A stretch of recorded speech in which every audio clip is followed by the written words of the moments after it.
How to set up and fund an Acorns Early Invest account. Acorns Early Invest lets you invest for your kids' futures and earn a 1% match on every contribution up to $7,000 per year so that their money has the chance to grow right alongside them. Early Invest is a UGMA UTMA account available on the Gold plan that lets parents, or anyone with kids in their life, invest on a child's behalf. Unlike traditional education-focused accounts, funds in Early Invest can be used for anything that benefits your kids: extracurriculars, a first car, or even their first apartment. Okay, here's how to set up an Acorns Early Invest account. Open the Acorns Early app. Tap Explore to open your child's Early Invest account. If you're not already subscribed to Acorns Gold, we'll help you upgrade your subscription here. Tap Continue.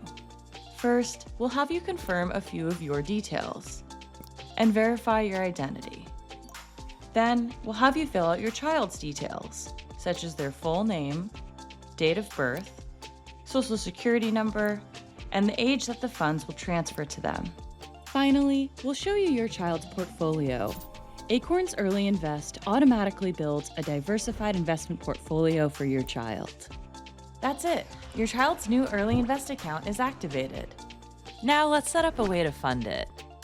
Tap Invest from the Acorns Early home screen. Next, tap Recurring. Choose your amount by tapping Amount. Choose your frequency by tapping When. Tap Link Bank Account and follow the prompts to connect your bank through Plaid. Tap Save to confirm your new recurring deposit. That's it! Your child's new Early Invest account is activated, funded, and ready to use. Opening an Acorns Early Invest account today is one small step that can lead to big opportunities tomorrow. Let's grow their oak.